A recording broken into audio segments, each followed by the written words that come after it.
اعوذ باللہ من الشیطان الرجیم بسم اللہ الرحمن الرحیم رب اشرح لی صدری ویسر لی امری واحلل عقدۃ من لسانی یفقہوا قولی۔ درود شریف پڑھ لیجیے۔ اللہم صلی علی محمد وعلی آل محمد کما صلیت علی ابراہیم وعلی آل ابراہیم انک حمید مجید۔ اللہم بارک علی محمد وعلی آل محمد کما بارکت علی ابراہیم وعلی آل ابراہیم انک حمید مجید۔ مصنفین یورپ 3 قسموں میں منقسم کیے جا سکتے ہیں۔ نمبر 1، جو عربی زبان اور اصل ماخذوں سے واقف نہیں۔ ان لوگوں کا سرمایہ معلومات اوروں کی تصنیفات اور تراجم ہے۔ ان کا کام صرف یہ ہے کہ اس مشتبہ اور ناکامل مواد کا قیاس اور میلان طبع کے قالب میں ڈال کر دکھائیں۔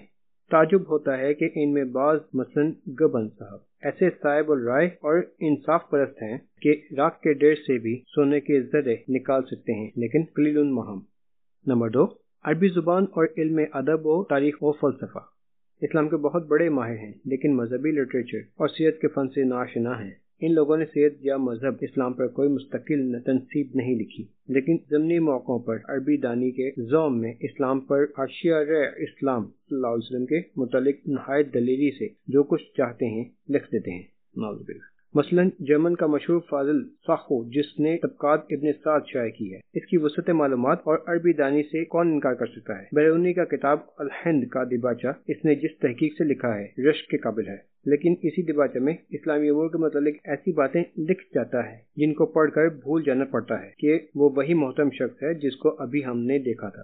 نولدی کی جرمن نے قرآن مجید کا خاص مطالعہ کیا ہے، لیکن انسائکلوپیڈیا جلد 16 میں قرآن پاک پر اس کا جو آرٹیکل ہے جا بجا نہ صرف اس کے تعصب بلکہ اس کی جہالت کے راز پنہاں کی بھی پردہ داری کرتا ہے۔ نمبر 3، وہ مستشرقین جنہوں نے خاص اسلامی اور مذہبی لٹریچر کا کافی مطالعہ کیا ہے، مثلا پامر صاحب یا مارگولے صاحب، ان سے ہم بہت کچھ امید کر سکتے، لیکن باوجود عربی دانی، کثرت مطالعہ، تفحص کتب کے ان کا یہ خیال ہے کہ دیکھتا سب کچھ ہوں لیکن سوچتا کچھ بھی نہیں۔ مارگولیوس نے مثلا امام احمد بن حنبل کے ضخیم جلدوں کا ایک ایک حرف پڑھا ہے، اور ہم دعویٰ سے کہہ سکتے ہیں کہ ہمارے زمانہ میں کسی مسلمان کو بھی اس وصف میں ان کی ہمسری کا دعویٰ نہیں ہو سکتا۔ لیکن پروفیسر موصوف نے آن حضرت صلی اللہ علیہ وسلم کے سوانح عمری پر جو کتاب لکھی ہے، دنیا کی تاریخ اس سے زیادہ کوئی کتاب کذب و افتراء اور تعویل و تعصب کی مثال کے لیے پیش نہیں کر سکتے۔ ان کا اگر کوئی کمال ہے تو یہ ہے کہ سادہ سے سادہ اور معمولی سے معمولی واقعہ کو جس میں برائی کا کوئی پہلو پیدا نہیں ہو سکتا، صرف اپنی تباہی کے زور سے بد منظر بنا دیتا ہے۔ ڈاکٹر اسپرنگر جرمنی کے مشہور عربی دان ہیں، کئی سال مدرسہ عالیہ کے پرنسپل رہے۔ لکھنؤ میں آ کر شاہی کتب خانہ کی رپورٹ لکھی جو ہمارے نظر سے گزری ہے۔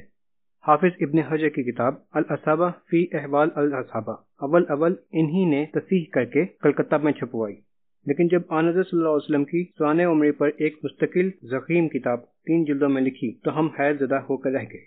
یورپین مصنفین کی غلط کاریوں کی بڑی وجہ تو ان کا مذہبی اور سیاسی تعصب ہے، لیکن بعض وجہ اور بھی ہیں جن کی بنا پر ہم ان کو معذور رکھ سکتے ہیں۔ نمبر 1، سب سے بڑی وجہ یہ ہے کہ ان کا تمام تر سرمایہ اسناد صرف سیرت و سوانح کی کتابیں ہیں، مثلا مغازی و واقدی، سیرت ابن ہشام، سیرت محمد بن اسحاق، تاریخ طبری وغیرہ۔ اور یہ ظاہر ہے کہ کوئی غیر مسلم شخص اگر آن حضرت صلی اللہ علیہ وسلم کی سوانح عمری مرتب کرنا چاہے گا تو عام قیاس یہی رہبری کرے گا کہ اس کو تصنیفات سیرت کی طرف رجوع کرنا چاہیے، لیکن واقعہ یہ ہے کہ سیرت کی تصنیفات میں سے ایک بھی نہیں جو اسناد کے لحاظ سے بلند رتبہ ہو، چنانچہ ان کی بحث اوپر گزر چکی۔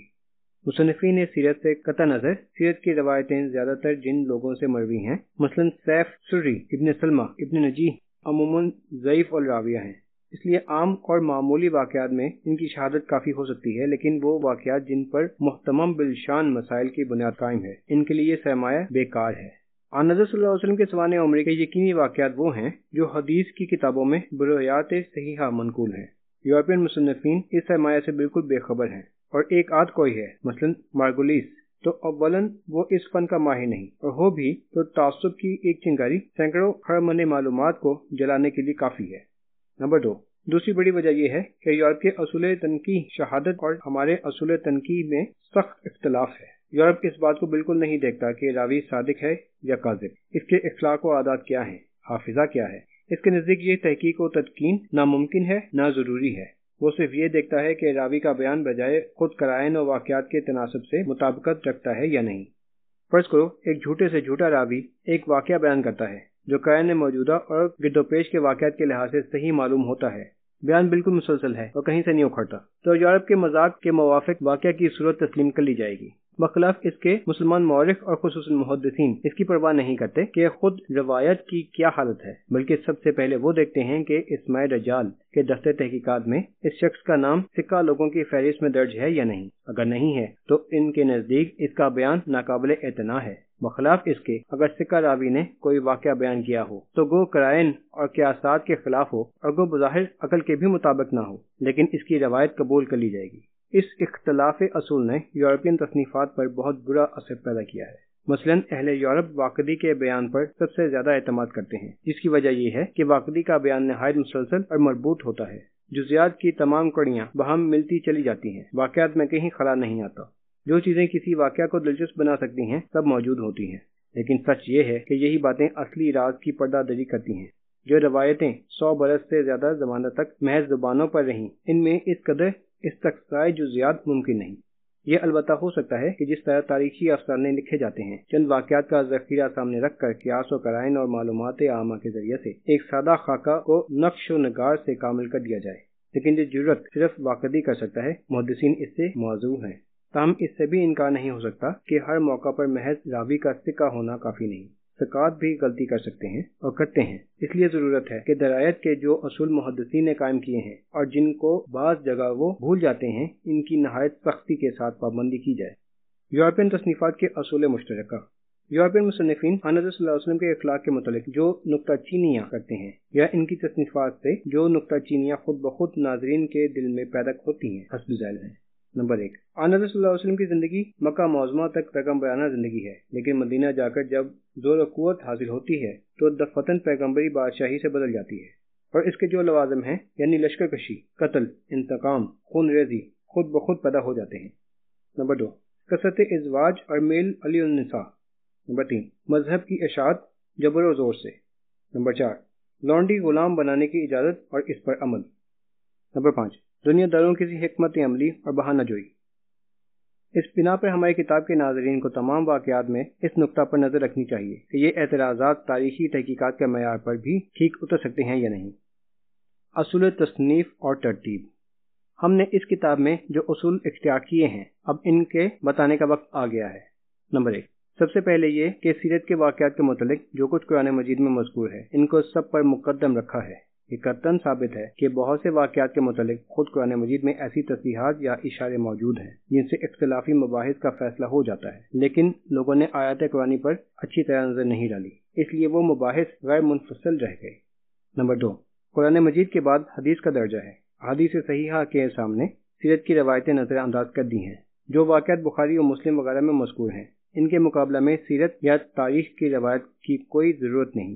ارباب سیر کو ایک بڑی غلطی یہ ہوئی کہ وہ واقعات کو کتب حدیث میں ان موقعوں پر ڈھونڈتے ہیں جہاں عنوان اور مضمون کے لحاظ سے ان کو درج ہونا چاہیے، اور جب ان کو ان موقعوں پر کوئی روایت نہیں ملتی تو وہ کم درجہ کی روایتوں کو لے لیتے ہیں۔ لیکن کتب حدیث میں ہر قسم کے نہایت تفصیلی واقعات ضمنی موقعوں پر روایت میں آ جاتے ہیں، اس لیے اگر عام استقراء اور تفصیل سے کام لیا جائے تو تمام اہم واقعات میں خود صحیح ستہ کی روایتیں مل جاتی ہیں۔ ہماری اس کتاب کی بڑی خصوصیت یہی ہے کہ اکثر تفصیلی واقعات ہم نے حدیث ہی کی روایتوں سے ڈھونڈ کر مہیا کیے جو اہل سیر کی نظر سے بالکل اوجھل رہ گئے تھے۔ نمبر 3، روزمرہ اور عام واقعات میں ابن سعد، ابن ہشام اور طبری کی عام روایتیں کافی خیال کی ہیں، لیکن جو واقعات کچھ بھی اہمیت رکھتے ہیں ان کے متعلق تنقید اور تحقیق سے کام لیا ہے اور تا امکان قدر کافش کی ہے۔ اس خاص ضرورت کے لیے ہم نے پہلا کام یہ کیا ہے کہ ابن ہشام، ابن سعد اور طبری کے تمام روایت کا نام الگ انتخاب کر لیے جن کی تعداد سینکڑوں سے متجاوز ہے، پھر اسماء الرجال کی کتابوں سے ان کی جرح و تعدیل کا نقشہ تیار کیا تاکہ جس سلسلہ روایت کی تحقیق مقصود ہو بآسانی ہو جائے۔ نمبر 4، جن فروع گزاشتوں کی تفصیل اوپر گزر چکی ہے جہاں تک ممکن تھا ان کی اصلاح اور تلافی کی ہے۔ کتاب کے حصے۔ اس کتاب کے 5 حصے ہیں۔ پہلے حصہ میں عرب کے مختصر حالات، کعبہ کی تاریخ اور حضرت صلی اللہ علیہ وسلم کی ولادت سے لے کر وفات تک عام حالات اور واقعات و غزوات ہیں۔